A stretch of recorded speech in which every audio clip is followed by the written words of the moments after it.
Yo, welcome everybody to the first episode of C&D Media. Everybody clap it up for me, clap it up, clap it up. All right, I am your host, Darius, and C&D Media is a versatile platform that will be covering events and topics such as sports, music, social, and also giving y'all some behind the scenes one-on-one interviews as well. And speaking of interviews, today we have a very special guest with us. I'm just gonna read off some of the stuff that she's accomplished. She played in the Lilly Women's College All Star Game. Was a member of the SEC Community Service Team in the SEC Leadership Council. She was named to the AAC preseason second team, the AAC first team, the AAC Weekly Honor Roll 5 times, the NCAA Student Athlete Leadership Forum, Conference USA First Team, and the Conference USA Player of the Week 2 times. The one, the only, Deja Lawrence. Thank you for having me. Absolutely. Thank you. Absolutely. How you feeling? I feel good. I feel amazing. Grateful to be here. Thank you for having me. Super excited. Okay, let's get into it. So we like to start off the show with a segment called Icebreaker. Okay. So it's just to loosen the Okay. energy a little bit. So I did my homework on you. Okay. So I got some questions that I would like to ask you. Okay. So I seen that you said that you have a hidden talent of singing. So what is your favorite song to sing? I think right now my favorite song to sing is "Are You Even Real" by Teddy Swims and Okay. Giveon. I love that song. I don't really sing often, but you're in the mood. Yeah, You yeah. just sing, especially in the shower. That's my favorite place to sing, or in the car alone. Yeah, yeah. But sometimes I think I can hit a couple notes here and there. Okay, cool. Your favorite movie is Just Right, correct? Yes, just right. What is your favorite scene from the movie? Ooh, I think, man, I have a lot of favorite scenes in that movie. I like when they were at the gas station and he tried to be a gentleman to open the door and he Okay. couldn't open it. Yeah. That was so funny, but yeah, that's my favorite Was the scene. basketball believable to you? What'd you say? Was the basketball believable to you? Not at all. Okay, Not cool. at all. Not Okay, at I all. love comment. I'm just saying. What is your guilty pleasure? Ooh, right now in life, I have no idea what my guilty pleasure is. We'll come back to that. Yeah, we'll come back. We'll come back to that one. Okay, and last question.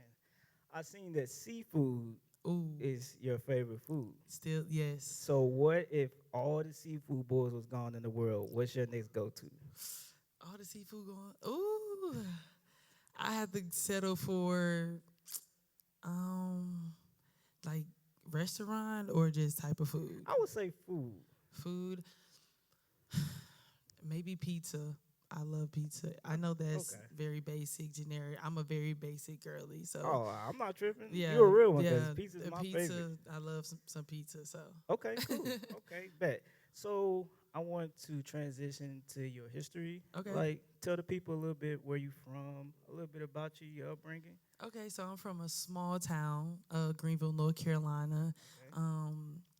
I like to say if you know where ECU is, that's where I'm from. Okay. But a very small town. I grew up there, but I moved to Charlotte, North Carolina, around 11 or 12, Okay. and I went to middle school, high school. I even went to college there. So I spent a lot of my time in Charlotte, and then eventually found my way here in Kentucky. But to go a little bit deeper, grew up single. Me and my mom mostly. Mhm. She's my everything. She made it possible. She's Mhm. the one. She's the reason. Shout out to mama. Right. Shout out to mom. Without mom, I would not be here today. But just growing up, my mom's single parent. My grandparents, a lot of help. But I've always been around basketball. I think I started playing basketball around the age of 4, Okay. and my dad played as well. But They started taking it serious when I was around 6. Mhm. That's when I started going to playing in little leagues. Mhm. co-ed leagues, things like that. And ever since then, I've loved basketball. So that's just been a part of my journey. I love playing out with my Mm-hmm. grandparents growing up. I'm Mm-hmm. very competitive, like out 21. Things like that. I love playing the basketball Yeah, outside, yeah. just having a good time. But yeah, growing up in a small town, it really wasn't a lot to do. When I got to Charlotte, it was a culture shock. Just growing up in the city, and it's everything to Yeah, do. yeah, yeah. So that was fun. And then coming to Lexington, it reminds me so much of my hometown. Just a small, intimate setting. The community here is Mm-hmm. amazing. So yeah. Any particular questions about my upbringing? I don't Yeah, really know. so I want to touch on because I've seen that you said that your grandparents and your dad will have Mhm. you playing outside. So Mhm. how did that shape you into falling in love with the game of basketball? Just being competitive, they never took it easy on me. I Mm-hmm. mean, they're grown and I'm 6'7" outside. We used to play out or horse or whatever, Mm-hmm. and every time I lose, I'll go in the house crying, slamming doors. 5, 10 minutes later, I'm coming back outside. Okay, let's play it again. Mm-hmm. So just having that mentality of never giving up, and if I lose, I'm gonna come back until I win. Yeah, So yeah. I think that's the biggest thing that has translated because I hate losing. I hate it, and I'm gonna keep going until I win. It doesn't matter what we do. We could be playing pool. We can be playing. It does not matter any type of tic Yeah. tac toe, and I'm gonna I'm gonna keep going until I win. So that's just building that competitive Mm-hmm. spirit in me at a young age. That really helped. Okay, I want to touch in your time at your high school Mm-hmm. because I learned that you are the all-time leading scorer. Is that correct? That's a That is lot of correct. buckets. Okay, that's a lot of Yeah. buckets. So speak about your time there. Well, I went there at my. I went to two high schools. My Okay. freshman year, I started. It was a high school called Vance at the time. They Mm-hmm. recently changed the name, and then I went to Mallard Creek High School. I always wanted to go to Mallard Creek. Mm-hmm. I went to Vance because my trainer was a coach, just to show loyalty and Mm-hmm. things like that. But when I went to Mallard Creek, it was the best 3 years of my life. I scored 15. I scored 1,000 points in 2 years. 1,500 points in the beginning of my senior year and ended up scoring over 2,000 points on my 4 years in high school. So I look back at that time. I was like, wow, like I was hooping Yeah, you 2,000 were. points, and at the time I didn't really recognize how monumental Mm-hmm. Mm-hmm. that accolade is, Mm-hmm. scoring 2,000 points in That's 4 years. So it's That's just crazy. like I was like, wow. So it was amazing. I look back and just like, wow, I had the time of my life in high Yeah, school, yeah. just hooping, having fun, doing what I do. I had an opportunity. I think one of those years, my sophomore year, we went 29-1. We lost, and the only game that we lost was the last game of the season, the Oh my very God. last game. So being able to have a whole season 29-1, and just Mm-hmm. the friendships that I built, the connections that I've been able to build, and things like that. Being able to go back to the gym and Mm-hmm. see Mm-hmm. like my name and just see the legacy that I've left is amazing. Yeah, yeah. It's surreal. Like every chance I get, go back to Charlotte. I always go to my high school. I'm very big at giving back, Mm-hmm. even if it's watching a practice or Mm-hmm. just hopping in. I love to hop in with the girls just to let them Mm-hmm. know you're not as good as you think you are. You gotta You gotta you let gotta 'em know. remind the young Yeah, kid you that gotta you're let 'em not as know. good as you think you are. So just going back, they have any questions, they can Mm-hmm. reach out. They know I'm an open book when it comes to just my journey. I think I had a very unique journey Mm-hmm. going into high school and not knowing anybody in Charlotte to Mm-hmm. probably being one of the best basketball players to come out of the city, I believe. So it's been fun. It was fun. So yeah, Yeah. So community, we're gonna get back to that because for I sure. seen that you accomplished something that I thought was pretty dope. Hmm. I want to ask you about when you was playing in high school, right? Hmm. What was that feeling like knowing that you had D1 like powerhouse talent, Hmm. but having to start off at a mid major? Like, how did that feel? Yeah. So the story about how I ended up at Mm-hmm. Charlotte, she actually offered me in the 8th grade. Ooh. Coach Kara, yeah, that I love Coach Kara, but she offered me in the 8th grade. She seen my talent in middle Mm-hmm. school, Mm-hmm. so and that was my very first offer. I Mhm. remember the day she called. I can tell you exactly what I was doing, but just being that young and Mhm. having to make a decision for yourself, Mhm. that's gonna it's the start of your career really. Right. That's gonna um, control your future. So, and it's just like I have to make a decision. I have to really sit down. And at that time, you don't know what you're looking for. You Yeah, don't yeah, know what. yeah. And luckily, thank God we didn't have NIL. Oh my goodness! But at that time, just trying to figure out what's best for you. Mhm. I can't remember, 14, 15 years Mhm. old when you Mhm. first start high school, and you're getting these calls from coaches. You barely know how to hold a conversation with an Yes, adult yes. at that Mhm. time. So it's just like just navigating through all of that. In the beginning of my process, it was a lot of coaches reaching out at one point. So it's just like, okay. And then I got injured, and then Mhm. a lot of those Power Fives at the time started to go away. So then a lot of the mid-major schools came, and at the time I was grateful just Mhm. because Mhm. it's D1, Mhm. and if you're good, they're going to find you. And I had to realize that at a very early age. I had a lot of great coaches in my circle saying it's D1. Like Mhm. you still have the opportunity to play basketball. Not a Absolutely. lot of girls are able to play D1, and Mhm. now D1, D2, D3. If you're Mhm. good, they're going to find you no matter where Absolutely. you end up. And I believe that to this day. And I salute every athlete that goes through the D2, Mhm. D3, and JUCO because it's a grind. It's a Yeah. real grind. And I'm very grateful for my journey at D1 because D1 basketball, they spoil us. Yes. And I wish I knew what that felt like. and I've had the opportunity to play mid major Mhm. and Power Five, Mhm. and the the difference in resources is insane. It's just the amount of stuff that we have access to Mhm. is crazy. So, but starting at a mid major at first, it was hard just Mhm. because I knew my potential and I Mhm. knew that I was like at the time like, I deserved to be playing the Power Absolutely. Five, but I wasn't as good as I thought I was. You know, Mhm. Yeah. when you get to that level, and you're just like, okay, I'm here for a reason, and I Yes. Yes. really had to. It took me a while to really understand that this is my path that I'm supposed to be on. Like Mhm. I'm not missing out on anything. Mhm.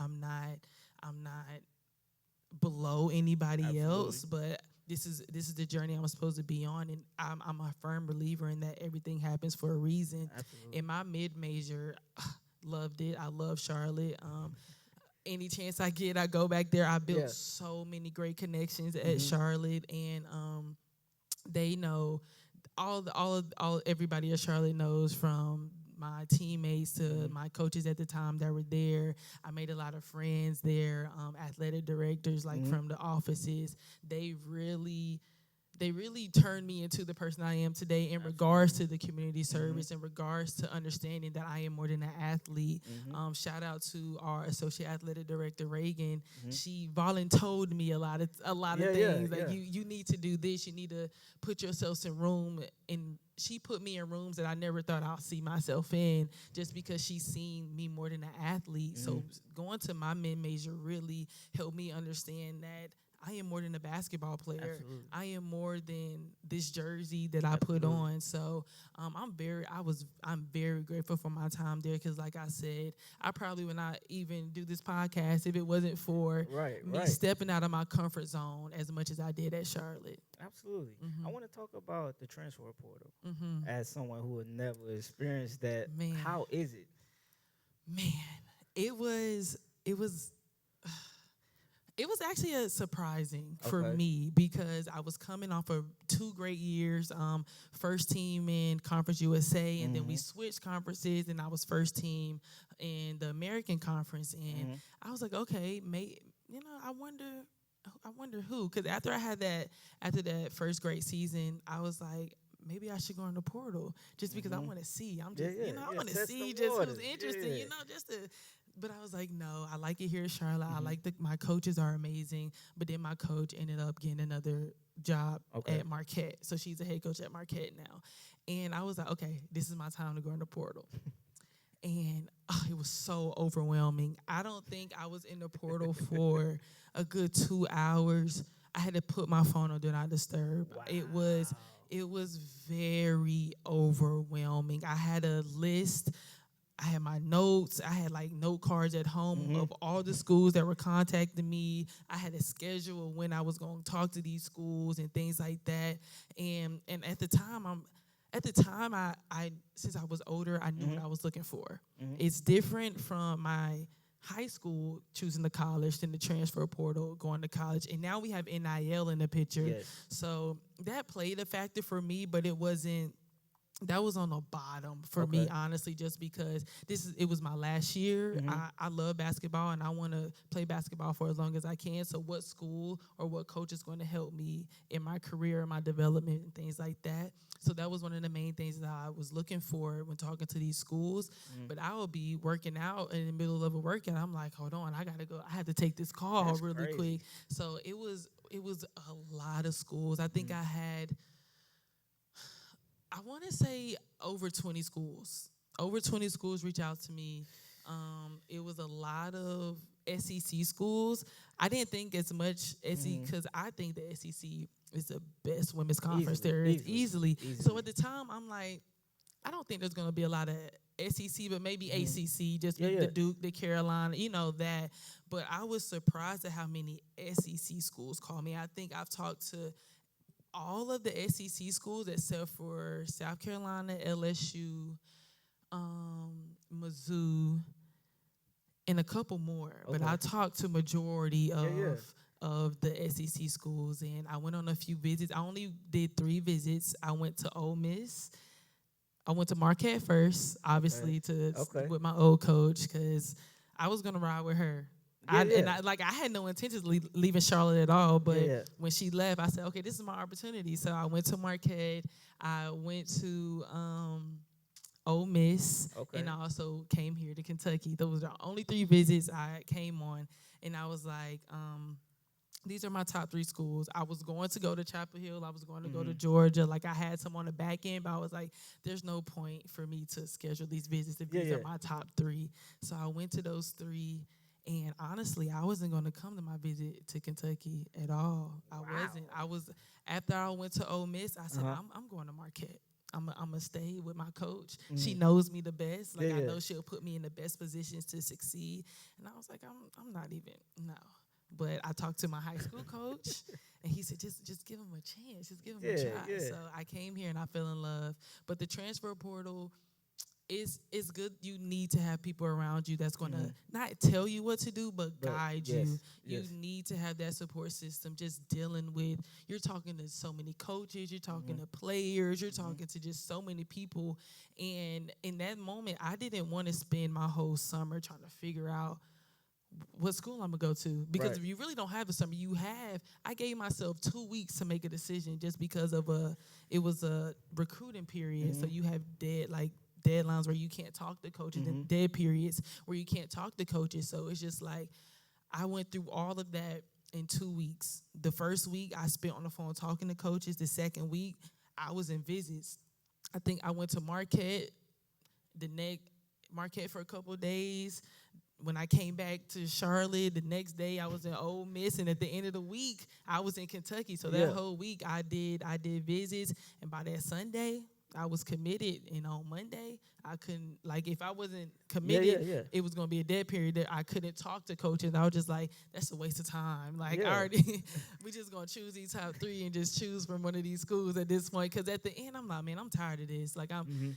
honestly, it's just like I'm tired of talking to these coaches. Like and it's so cliche when people say Mhm. when you know, but you get a feel when you have a conversation. You Mhm. get a feel when you step on campus, when Mhm. you talk to these coaches, these Mhm. players, and just the environment of everything. So it's honestly a real feeling when athletes say you will know, you will definitely know. So Okay.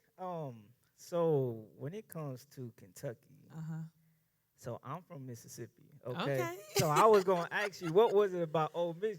You know, what it, was it? I respect to Ole Miss, Mhm. respect to Coach Yo. I think Mhm. she's done Mhm. great things and has done amazing things at Ole Miss. I was a fan, like I Mhm. was a huge fan. Um, I don't know. At the time, I feel like they had a lot of guards on their roster, and I didn't know Yes. where I Yeah. would fit in because, like I said, it was my last year.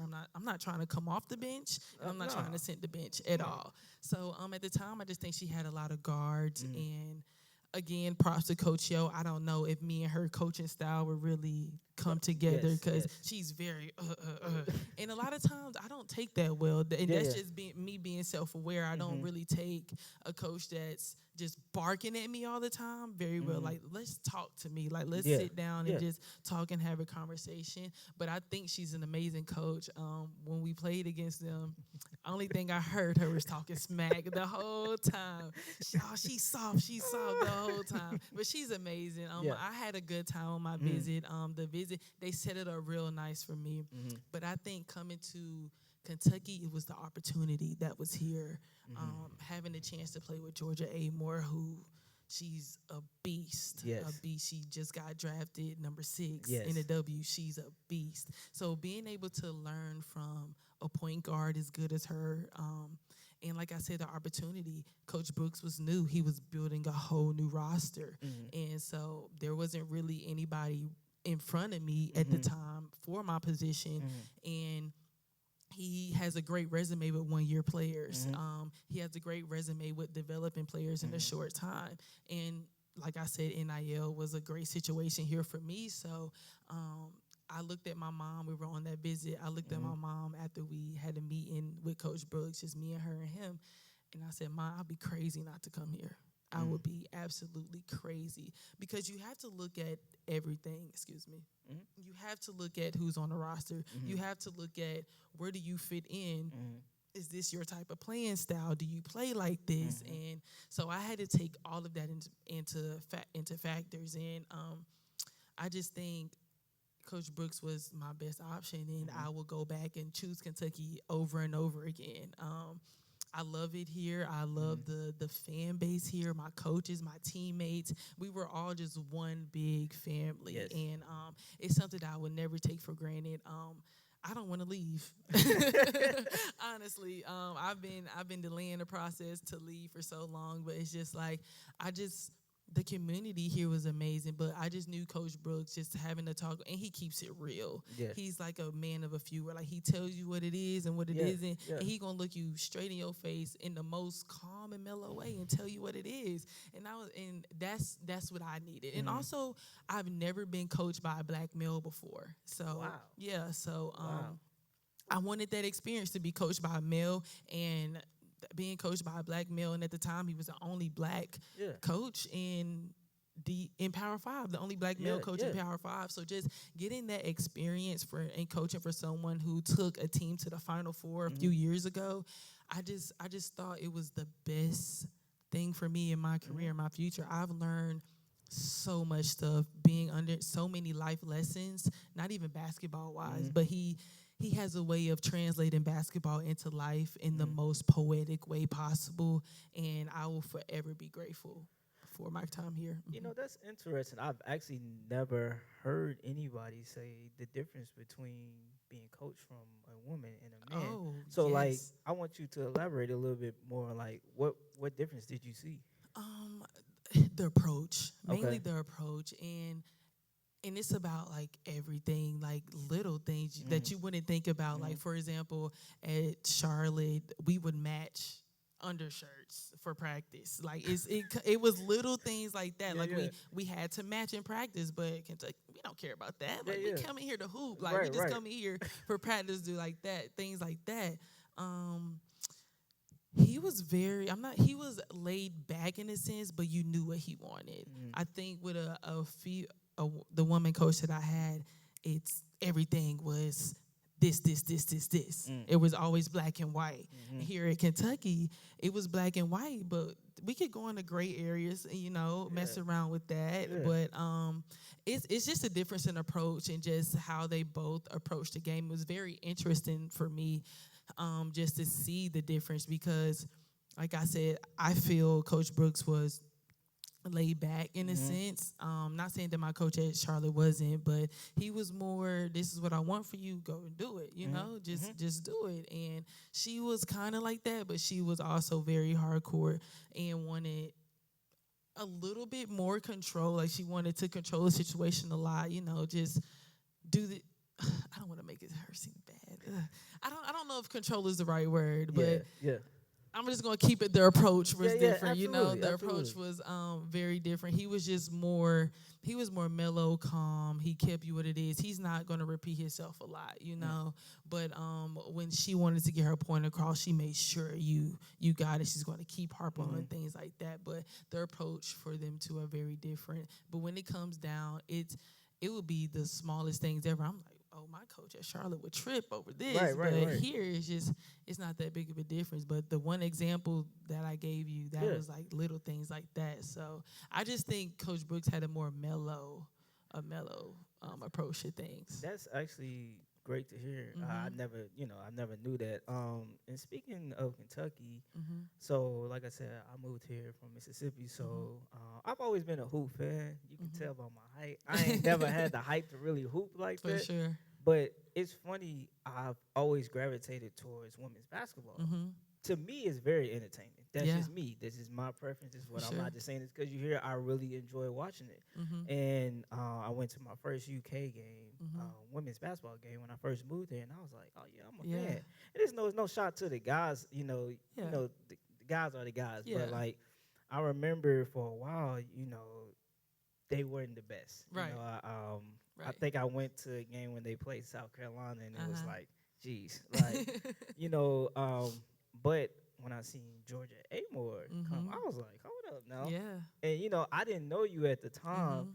but I seen like your picture, and I was Mhm. like, hold up now, they might be good. So I was watching y'all in the off season and seeing Uh-huh. y'all work, and then Mhm. y'all coach and seeing him come. He came from Virginia, right? Mhm. Seeing him Virginia come Tech. from seeing him come from Virginia Tech, and I was like, okay, they might be on to something. Right.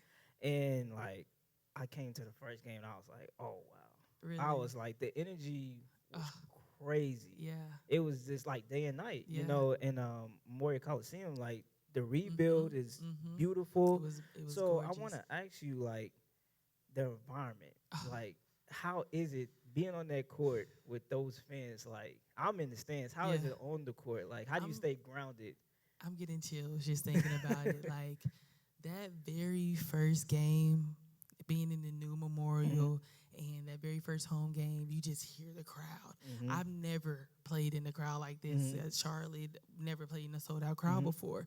So being in an arena that's so intimate and it Hmm. just feels like everybody is on top of you, it's amazing. It's just here every time you score that first bucket, the Yes. whole crowd just roared. You just for a second you're like, oh wow, like okay, Yeah. okay, and it's like you want to give the crowd a show, Hmm. and Hmm. I think that's something that Coach Brooks harped on, like give them something to watch. And Hmm. he's huge. I don't want to coach boring basketball, Yes. Yes. and I know people don't want to watch boring Yes. basketball. Give them a show. Hmm. So every night we were able to play on that court. We try to give the fans a show, just Hmm. because if y'all like what y'all see, y'all going to keep coming out. But Absolutely. just playing in that atmosphere is it's something that I can't even explain. Like you just have to experience your. It's just it's different. Like you said, being in Hmm. the crowd, but when you're on that court, oh, just the crowd. You got people cheering for you. Hmm. It's amazing. It's such a surreal feeling. I'm gonna miss that feeling for sure. Just Yeah. just hearing that roar, Hmm. every shot, just Hmm. the threes, the if Georgia make a move and like the Man. oohs and Oh my eyes. So God. I like was like, man, geez. it was so much fun. I've said this in a press conference before, and I'll say it again. This is the most fun I've ever had playing D1 basketball, just Hmm. because of who I'm playing with, where I'm playing, and the environment that's around. The community here was amazing. I think we got great support this year. I think the Yes. support was Yes. amazing.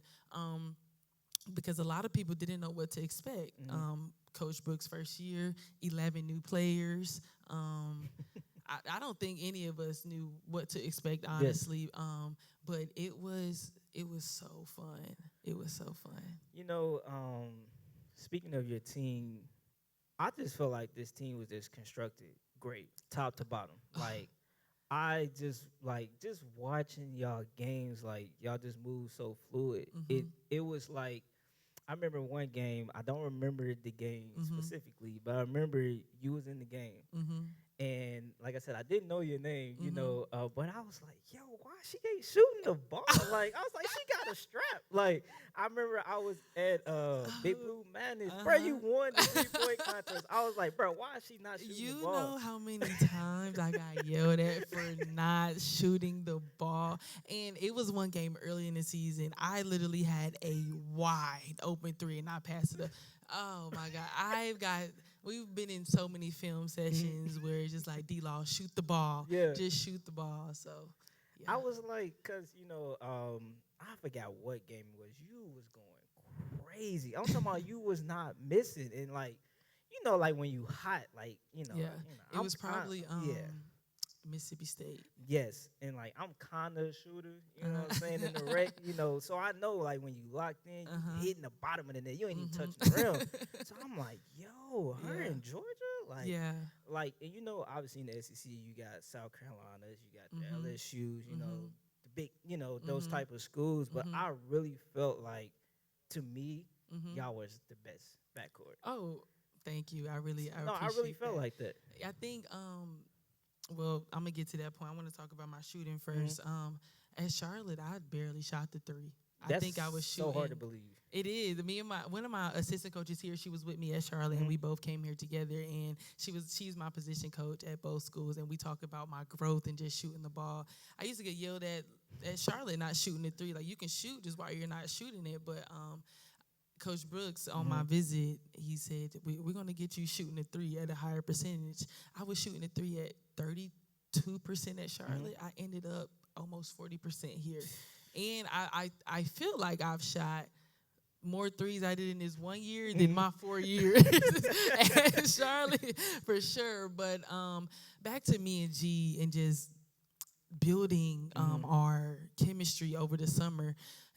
It was so hard because I've never played with a point guard like Georgia Hmm. before, as creative as her, Hmm. as good as she is, being able to find me. Even when you don't think she sees you, she Yeah. sees you. Yeah. So just over the summer, you should have seen those practices. I'm like, I don't know when she gonna pass the ball, if she gonna pass the ball, where she gonna Yeah. pass the Yeah. ball, Yeah. because she has so many options. I think that's one thing that also set our team apart in the SEC. It just, we didn't play like every other SEC team, set a screen, go attack. Hmm. No, we could attack off, we could shoot.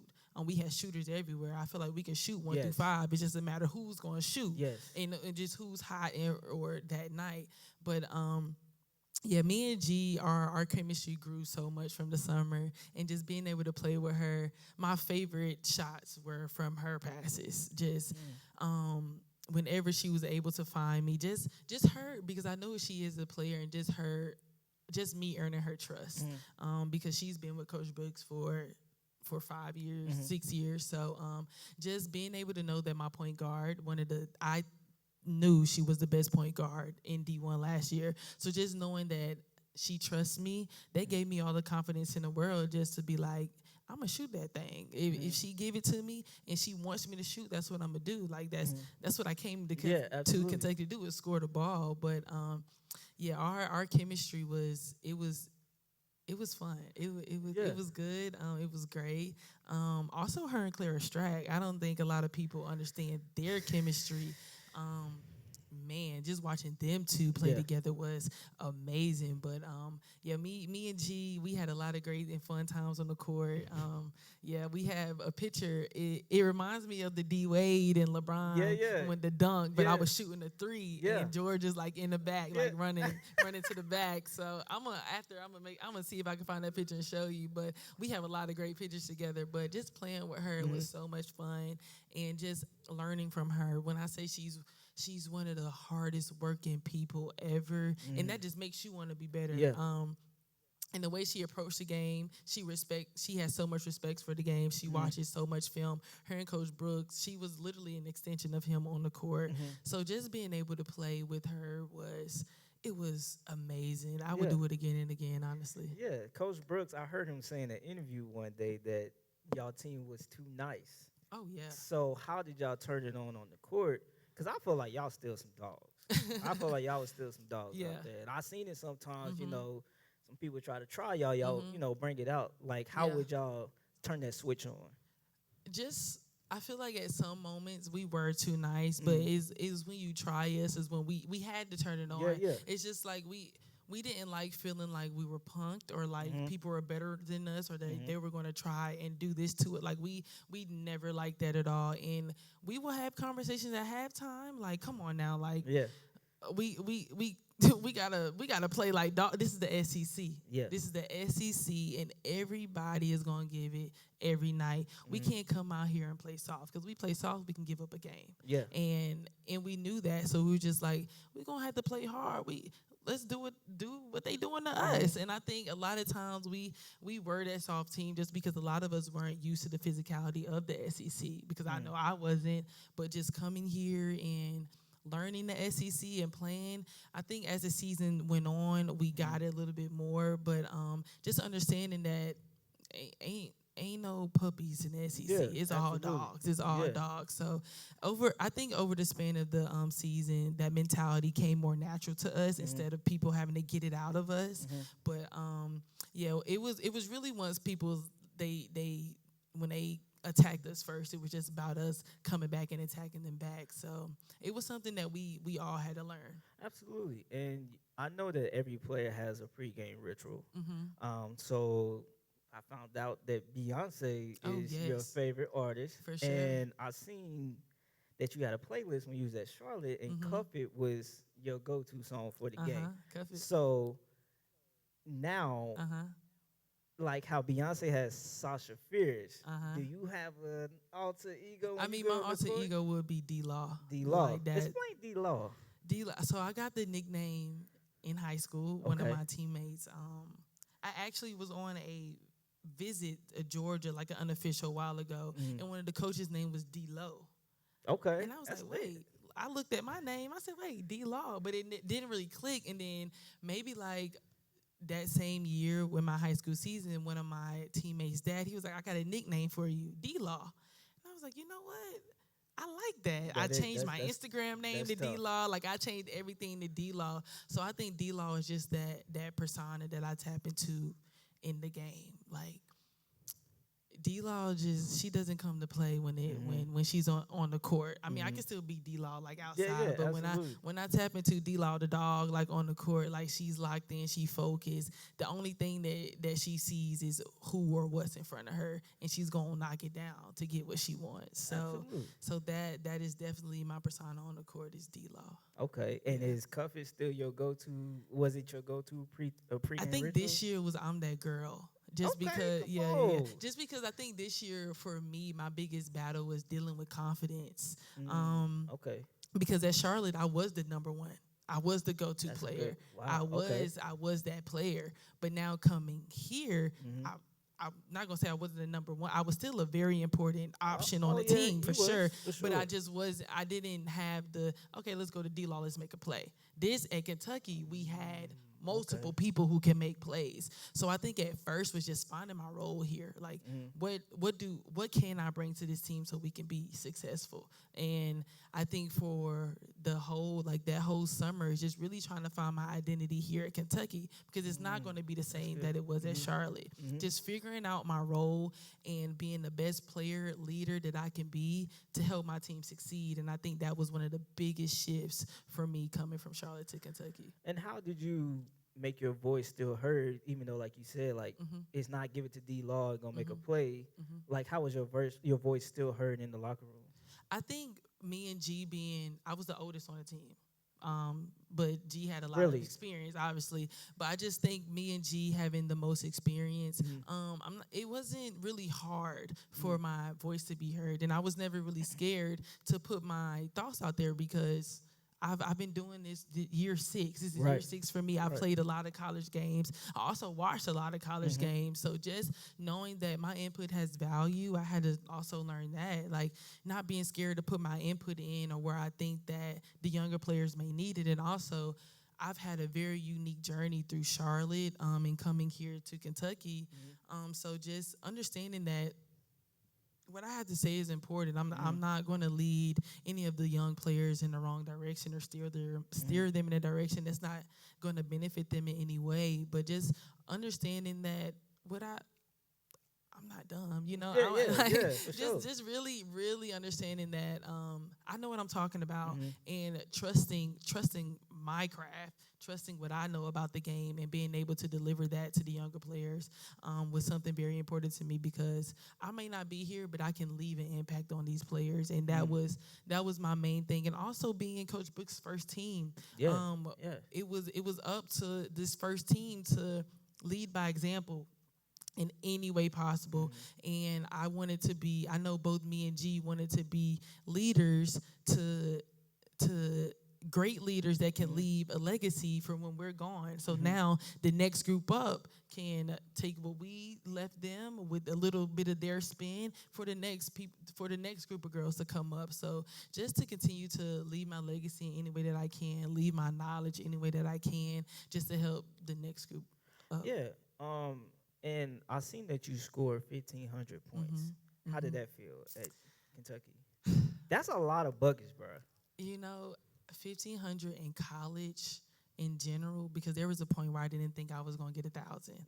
Um, Coming at Charlotte, I was at Charlotte for 4 years, five Hmm. years. My first year, red shirt, so I Hmm. didn't play. Hmm. The second year was COVID. I Hmm. opted out. So my first 2 years in college, I didn't play basketball for 2 full seasons. Hmm. So being able to really score 1,500 points in 4 years of me actually hooping for a full season, it was amazing. That's Because like I said, I didn't even think I was going to get to 1,500 just yeah, because of the situation that I was in. It was a goal of mine for sure. yeah, But just being able to score 1,500 points in D1, it's something I would never take for granted. It's yeah, something that will always part of my story. yeah, absolutely. And like I said, not a lot of people score 1,000 points in college. Yes. So being able to score 15, it was amazing. I remember my 1,500 point, and I was just like, I did it.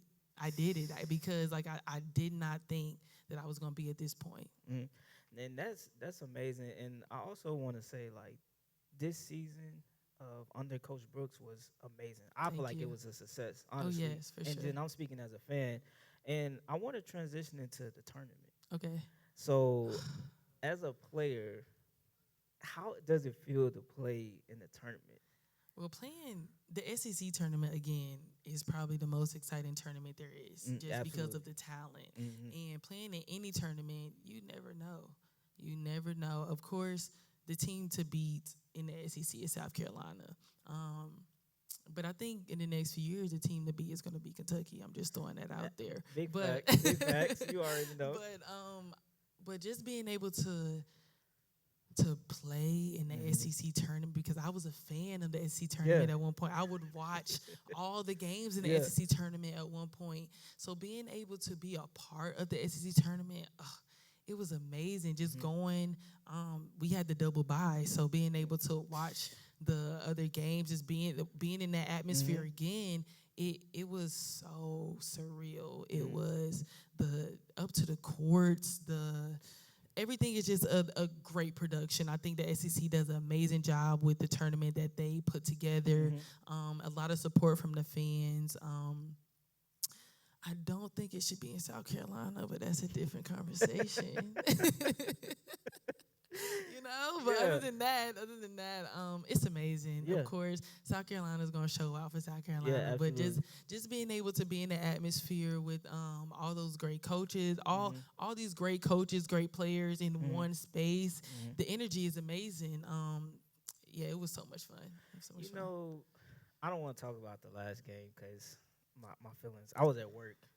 I was at work. I was about to crash out. I just knew that shot was going in. How did Yeah. y'all feel in the moment? In a moment, it hit me like it was over for me. Like Yeah. this is it. Yeah. I went. There's a picture of me. I went to one of our. She's as one of our staff members, Mhm. and I just went right in her arms, and I just put my head down, and I Oh, was wow. like, "Man, this is it. Is Mhm. over." But I think G said it best in her, like in our press conference, like. Mhm. I'm not going to she didn't let that one shot interfere with Absolutely. the career that she had. And I think she summed it up amazing. Mhm. Like, although we wanted the outcome to be different, that Mhm. one game does not determine who I was as a player or my career. Obviously, we wanted it to continue, Yeah. but like I said, everything happens for a reason. And for me, it was so sad because my birthday was the next day, and Oh my God, are you kidding I me? had my golden birthday. I was like, man, I had so many mixed emotions on that day. Like, yes, I'm happy it's my birthday, but my season Yeah, just ended. yeah. Man, I'm sad. But after the game, we all went into the locker room and we were crying, just tears of joy, really, just because of nobody didn't think we would even get to where we finished. We Yes. finished fourth in the SEC. First year Yes. at Kenny Brooks era began. His first year, he finished fourth. 11 new players. We didn't. The only three players who knew each other was Georgia A. Moore, Clara Strack, and Gabby Brooks because they came with him from VTech. Everybody else was new. Yeah. And so just being able to build a team from scratch, like you said earlier, genius. And he had a thing of, I don't want the best players. I want the right players. And that's what he That's did. so good. That's one thing that he preaches. Not about having all the best players, it's about having the right players. And he put all of us in the best position to win, the best position to be the best version of ourselves. And I think that is what separated us from a lot of teams. He always, every night, have fun. That was on our keys to win. Have fun, be confident, and be the best version of yourself. And I think after that game, we all just sat in it and realized that we had a really good season. Even though it didn't end the way we wanted it to end, it was tears of joy in the locker room. Me and G being the two grads, I was no good after that game. I was boo-hoo, and I was so sad just because of what we were able to do in that 1 year and what we were able to build. And obviously college basketball ending for me, it was so emotional. If you would have walked in that locker room, you would have felt the emotion, the sadness, but also the gratitude of just all of us being able to come together and do what we were able to do that 1 year. Absolutely. And I thought, like I said, that was amazing. I enjoy watching you play. Thank you. At UK. Thank you. Georgia is Georgia, Yes. but I really like if I hooped, I would have loved to model my game after your game. Thank you so much. Like, That's literally. so sweet. So I want to transition. You played for your country. Yes. I want to talk about that because to me, it's a few of your accolades I want to jump into, but that one is like Huge. that's major. Yeah. So talk about that. So, one random day, literally, I was at practice at Charlotte. My coach was like, I need you to come meet with me after practice. I'm like, oh, what did I do? I'm like, am I in trouble? She's like, you're not in trouble. Every time she was like, I need you to come meet with me, I would give her a look. She was like, you're not in trouble. I'm like, okay. But yeah, me and her and our trainer met. She was like, you have the opportunity to go play 3x3 for USA.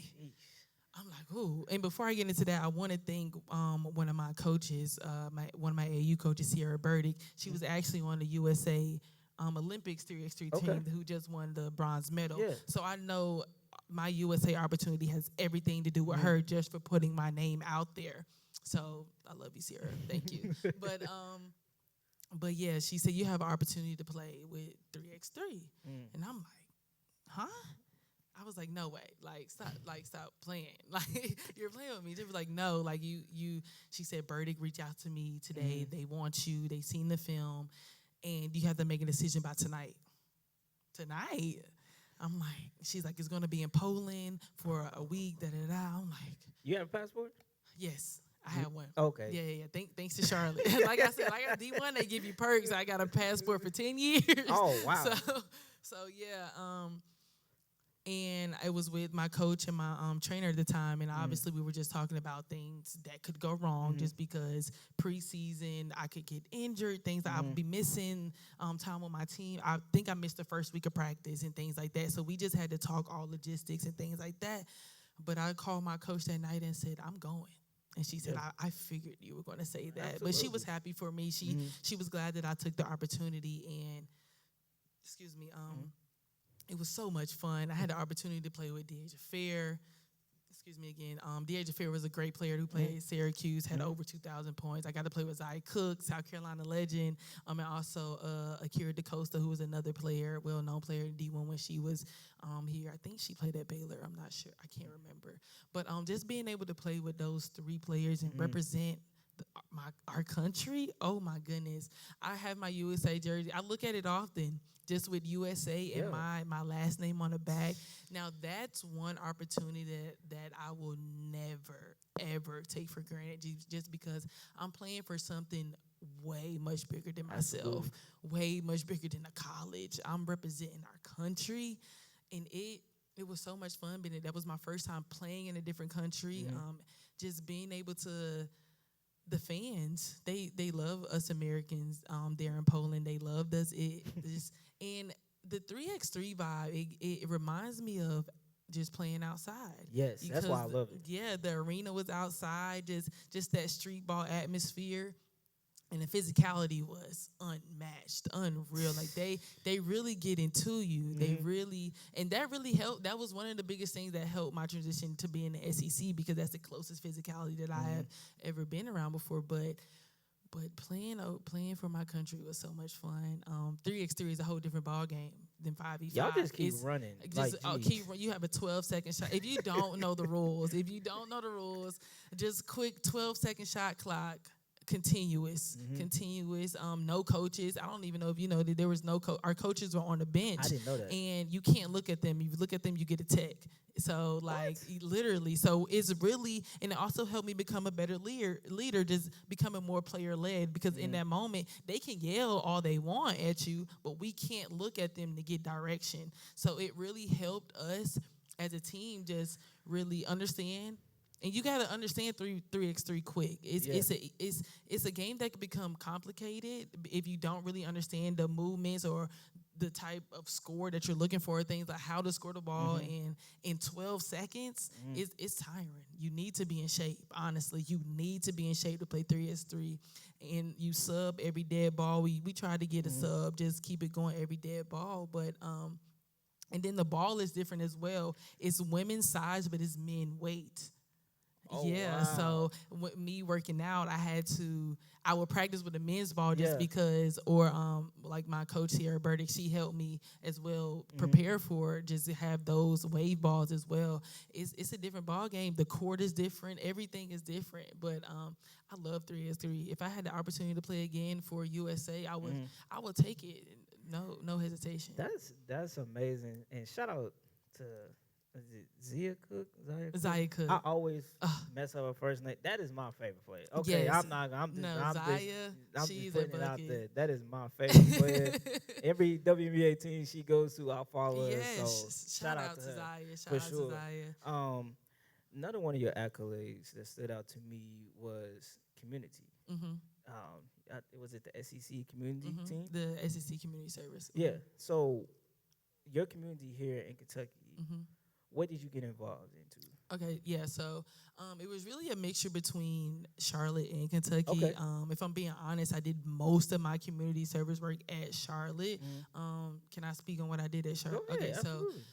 Charlotte, I was a part of, it's this thing called SAC. It's the Student Athlete Advisory Committee, and for my last 2 years, I was the president there. So I would organized a lot of community service and things like that. I think my favorite thing that I was able to organize was a book drive. So one of our games, it was a book drive theme. So we asked all of our fans to bring books, and I was able to donate those books to students and to a cause who needed them, to I think a Title I school. I think that's what they're called. Okay. That are called in Charlotte, a Title I school. So I was able to donate all those books just so they can read, and it was from all levels, K through high school. So that's just one thing.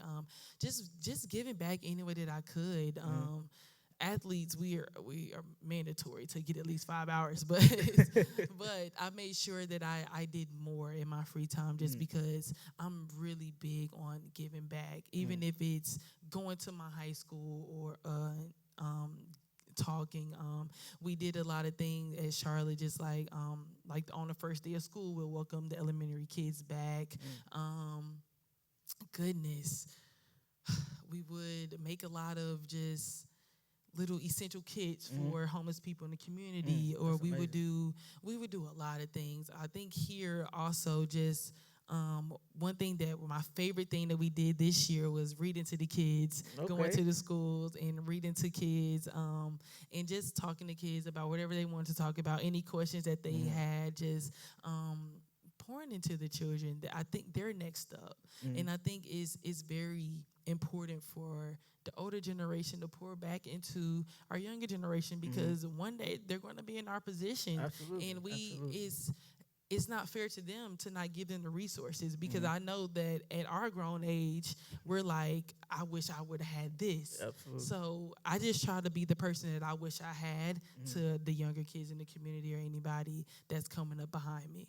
That's amazing. Hmm. I think that's honorable. First Thank of you. all, you Thank you. like you said, you only require 5 hours, but it sounds like this Hmm. is something that you're passionate about. For sure. So I want to give you a shout out for Thank that. you. And the last accolade, the 5-time honor roll. Hmm. Okay, I'm gonna be honest. I was not studious. Okay, so how is it in the era of NIL, Hmm. and you watch ESPN, all this? Hmm. They don't even call people student athletes no Yeah, more. yeah, yeah. How is it important for you to keep your education still at the front? Hmm.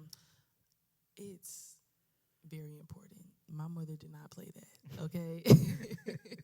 My mama made it clear from a very young age, if Mm, you're not doing it in the classroom, you're not going to be on the court. mm.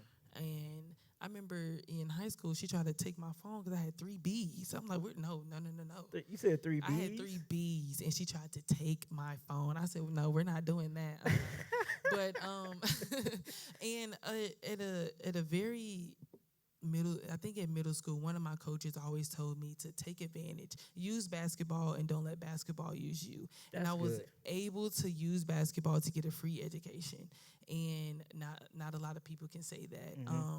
I was able to get my undergrad degree at Charlotte in the business administration. I also got a grad certificate in entrepreneurship, and now I'm working on my master's in business here at Kentucky, all through basketball. And it's just because I know the ball is going to stop bouncing. Mm-hmm. And like I said at Charlotte, I was able to find myself outside of basketball. Mm-hmm. I know that I have so much more life. I'm going to have so much more life Absolutely. outside of Absolutely. basketball than on the basketball court. Absolutely.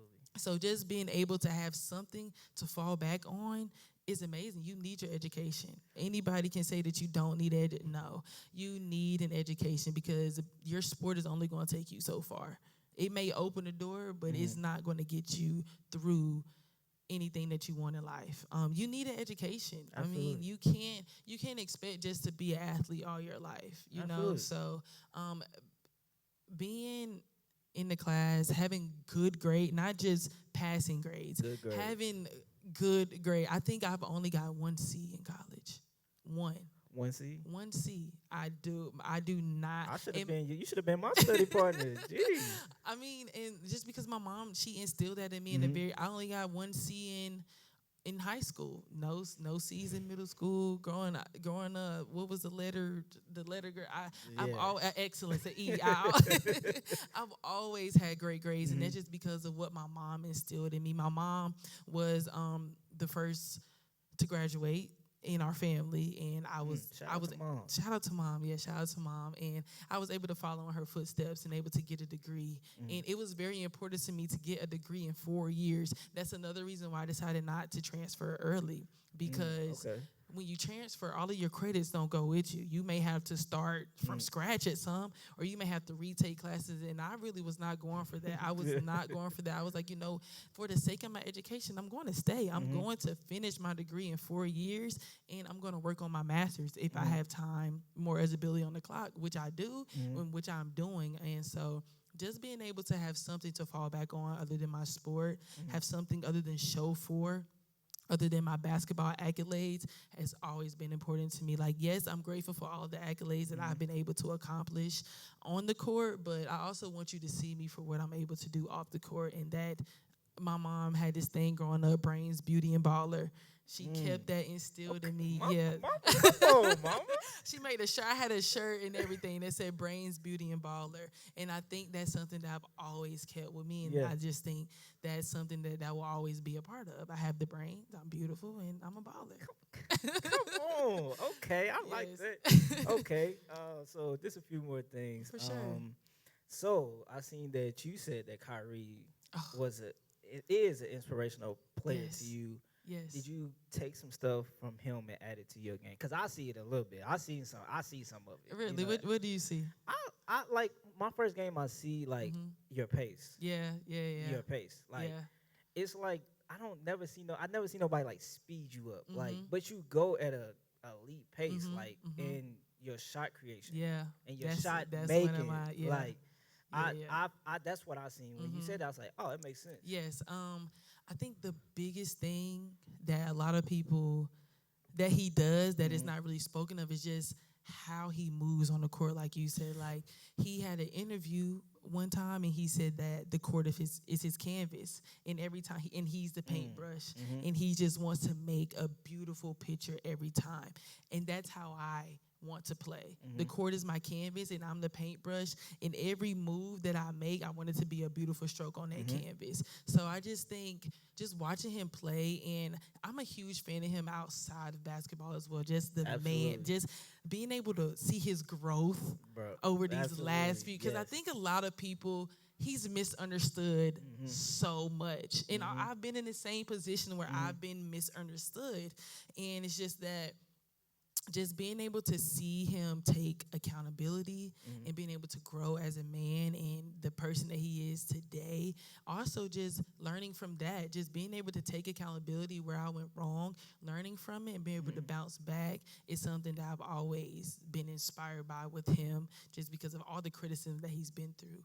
And but go back to basketball, I just love the way he play. I love his game. He's so creative. I think, Absolutely. and that's just one thing I've learned here at Kentucky. Like I said, in my old school, a lot of things were black and white. Mhm. Here, we were able to play in that gray area, and I feel like Kyrie, he plays in that gray area all the All the time, time, all yes. of the time. So it's just like being able to play in that gray area and being able to be creative Mhm. is something that I have taken from him, and that is something that I will always keep with me. It's just like everything doesn't have to be black and white. Let's play in that gray area. Let's Yeah, see what we can absolutely. get from playing in that gray area. So just that, and his finishes around the basket. Oh my gosh, his ability to Now make your his finishes is crazy too. Now, thank, now I Nah, see you finish this thanks, season. thanks, and just his transition three. Mhm. I think that's one of my favorite shots of his when he gets it going. He's able to knock down that Yeah. transition three. Yeah, Yes. yeah. So I just love watching him play. I randomly would just go and watch Kyrie highlights just Mhm. because, like, I think he's amazing. So yeah. Okay, and yeah, Kyrie is Mhm. Kyrie, Mhm. but D Law is D Law too now. Thank you. So I want to ask you this Mhm. because collegiate basketball is over, right? Mhm. So what's next? So I've actually just signed to play professional basketball overseas. Okay, Last Friday. clap it Thank up. you, thank Yeah, you. absolutely. So yeah, I'll be playing in Kosovo. It's in Europe. Okay, So I'll be playing there. I'll probably leave at the end of August, and okay. I'll start my professional career over there. So yeah, so that's very exciting. I'm also thinking about hosting a few kids camps here in Lexington before I leave. So Okay. that should be pretty good. Just getting in a space of giving back, like I Mhm. said. Just figuring things out really. I don't have everything figured out, but I'm a type of person that I'm gonna go with the flow. I'm gonna go with the flow. Mhm. I'm gonna go where the wind moves me, Mhm. type of thing like that. So just really truly finding myself outside of basketball, Mhm. understanding, figuring out what I like, what I don't like. I've been on this journey since the season ended, really. So just finding my purpose, finding what I really enjoy, because for so long I've been on somebody else's schedule with Absolutely. collegiate basketball. So now that I'm stepping into adulthood for real, and just figuring out who I am, just really just going with the flow, just figuring things out as I go. But what I do know is next is playing professionally, and hopefully being able to get some kids camps here Yeah. and things like that. So Yeah, that makes me happy to hear. So I need a jersey. I need some type of jersey. I For need sure. I'm something. gonna see. A lot of people have been asking for a jersey. So I'm gonna see what I can do. See if Okay. there's a shop or something that we can get that going. Yeah, Because even absolutely. my brother, he's like my father. He's like my biggest fan, my biggest hater, my trainer. Yeah, Anything that he wants to be everything to me. But every day you ask about a jersey, you get a jersey. Am I gonna get a jersey? So we gonna. I keep telling, be patient. I'm gonna ask, just be yeah, patient. yeah. So, but yeah. Okay, cool. So this is a segment Mhm. that we like to end the show with, Okay. and it's shout out to my boy Chance. He came up with it. It's called In and Out of Pocket. Okay. Okay, so I'm gonna give you some scenarios. Okay. You tell me if it's in the pocket or if it's out of pocket. So let's put you on the spot here. So I'm Okay. gonna start you off pretty slow. Okay. WNBA GOAT. Uh, people say that it's Maya Moore, Mhm. and some people are saying Asia Wilson. Mm. Is it in pocket to say Asia Wilson, or is it out of pocket to say Asia Wilson? I think it's in pocket In pocket. just because she's on the verge of doing something this year that no other player has done, which is get Mhm. MVP Mm-hmm. 3 times. Mm-hmm. So I think it's in pocket. Okay. Basketball. Mhm. X. Mm. The roll shorts. And I'm talking about guys. In pocket or out of Out of pocket? pocket. Out of pocket. There should be no man rolling up their shirt, especially from the bottom. Especially from the what? No, out of pocket. Out of Okay. pocket. Um, hair hair Mhm. designs. Mhm. Like when y'all girls do like the slick back. Like Mhm. I personally like, now y'all the girlies be into the fashion when it Mhm. comes to the court. Okay, Are make face beat you and everything. are you in a pocket with the makeup, the lashes, or out of pocket with it? Cause I seen one picture, your face was beat now. Who? Yours, it was beat. Beat where? Like I think it was y'all had a Nope. photo shoot. It was a photo shoot. No, I know you lying. I've never worn makeup in a photo shoot. Really? Really? Oh, look at me just talking. Then. Maybe no. I don't. The last time I wore makeup in a photo shoot, I was like 16. Really? Yeah, really. Oh, then Yeah, well, yeah. I was wrong then. But I have mixed feelings about this. I'm Mhm. sorry for my teammates that beat their face and have their lashes. I'm gonna say in pocket, Okay. just because when you look good, you feel good. When you feel good, you play good. Absolutely, So I'm gonna absolutely. say it's in pocket for the women that feels like they gotta beat their face to feel good about themselves, and they go out and perform. It's in pocket. I'm not gonna say it's out of pocket because everybody, Mm-hmm. I'm gonna say it's in pocket. I just hate when they get on my jersey. I hate I never like even thought about I that. hate like I hate looking down and I see makeup on my jersey because like what a whole yeah, like I said, I have mixed emotions about it. It's in Absolutely. pocket Mhm. when you do it to feel good, and Mhm. like I said, you feel good, you play good, things like that. But again, why are we beating our face to sweat? But they be having a setting spray and things like so. They faces be Oh staying wow. intact, and I don't know a lot about makeup because I don't wear Yeah, yeah, makeup. yeah, yeah. But again, you beating your face to go sweat, and you got a towel, so you gonna be wiping it, and yeah. Okay. Yeah, I feel you on that. I Yep. feel you on that. So basketball movies. Uh-huh. In pocket, loving basketball. It's in pocket.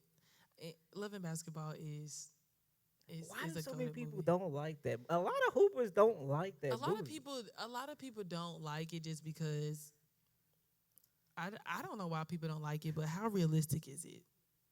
It's just like it's a I think it's more of a love story than a basketball That's what story. I'm thinking too. It's more of a love story and I just think basketball was the forefront of it. Yeah. I have an unpopular opinion. I still think Just Right is better than Love and Basketball. That's not unpopular because Like, that's one of my favorite like movies, honestly. yeah, but I think Love and Basketball should be considered a love story rather than something about basketball. I would agree with that. Yeah, Yeah. it's definitely a romance. Basketball was in the backside. Yeah, It wasn't even yeah. like It in the wasn't front. about basketball. It was about love. Yeah. And they just happened to play basketball. Like that's my take on it. Okay. Let's go into the music spectrum. Okay. So I seen that you like an artist named Russ. Oh, I love Russ. Yes. Okay. I'm not real verse in Mhm. him. Mhm. So, what would be one song that you would recommend to me? One song that from Russ. Ooh, I hear it in my head. There's this song. Well, how I figured out about Russ is he has a book. It was a self help book, and Oh out of wow. yes, and out of all of his chapters are songs from his. So I yeah, did yeah, not know yeah. that. So that's how I discovered he has one song. One of his most popular songs is "Losing." So if you were to listen to Russ, I would recommend that song. Mm. Um, but yeah, out of his self help book, every chapter is a song. So I was able to listen to the song and then read the chapter. I cannot think of the song, but Mm-hmm. I used to listen to it every single day. And Okay. that song helped me build so much confidence in myself Wow. because he has this verse. It's this verse in it. He was just like, oh, I can't even think about it right now. I'm gonna show you the song Okay, after so bet, you bet. can listen. Okay. But like in the song just pretty much talks about how he believed who he was before anybody else believed who he was, and Okay. he stepped in that light, not knowing what he would turn into, and he was just like, when I walk into a room, I know what's next, but do Mm-hmm. you? Even if you don't know, I know. And I think my one of my years at Charlotte, I was playing probably averaging 2 minutes. Mm. But because after I read that book and I listened to that song, I still felt like I was better than any starter. I felt like I feel like, and I in my head, and I Mm. would let them know we can play right now. Uh-oh. Like that's just That's that D that was Law just my right there. mentality. That's that D Law coming out. That's just my mentality. Like even though like I'm only Mm-hmm. playing, I still have the utmost confidence in myself Mm-hmm. that I'm better than the 5 players that started on this court. And they will tell you that was my mentality just because Yeah. that's just what it is. I just had the utmost confidence that you couldn't take. Like I knew who I was, and yeah. So Russ helped me to build my confidence in those dark days at Charlotte when I was contemplating if I was even going to continue to play basketball just because Mm. I'm telling you that year I played the beginning of the year. There were times I wouldn't even touch the court. There were times I wouldn't even put on my jersey because I knew it wasn't gonna play. That's so unbelievable. Yeah, and like I said, like through that journey of self discovery and Mm. building my belief, I was by the end of the season, I was in the rotation. So it's just like having that belief and putting in, and a lot of things. I'm sorry, I got off topic, You good. but a lot of things. One thing that I had to realize was I'm not as good as I think I am. So I had to put in that work. Like Mm-hmm. I put in so much extra work at the time. On my strength coach at Charlotte, her name was Stacy. Shout out to Stacy. We spent so much time together. Mm-hmm. I would lift before practice. I would do extra runnings. I would on a weight trips. I'm lifting on that weight trips. I'm like Stacy, can we do a pool if the hotel had a pool? Can we do a pool workout? And it got to a point where it wasn't just me anymore. It was like a green and gold. The gold were like the reserves. Yeah. It got to a point where it was all of gold in the weight room doing extra work. Where it was all of gold doing extra work. Where it was we have a lot of schools do this. Just like if you don't play a lot of minutes and in practice you Mm-hmm. scrimmage against the practice players. Mm-hmm. It was a time where we hated it, but there was a time where we was ready to scrimmage. We were actually like put the starters on. Can we scrimmage the starters? So it was a time where yeah, and I think that's something that I always will cherish just because of what I Mm-hmm. started there. You can look back. I can ask any of my teammates on that team that was on goal. Like we and that was one of that was the first year not playing. I went to not playing to our last regular season game. I scored my first 20-point game in college. So just to see my journey along in that 1 year, it started with Russ. I'm telling you, it started with Russ. It started with that book and that one song that I would listen to on repeat over and over again. But yeah. Man, first of all, shout out to Russ. Wherever Listen. you at, shout out to Russ. Because I Yeah. wouldn't even be talking to D Law today. I'm And telling you, so, I'm telling you, Russ, his music, I think he's a very underrated artist just because he had 11 albums before one went platinum. oh wow. And that just to show Yeah. you how much he believed in himself, Mm-hmm. even when nobody else believed in him.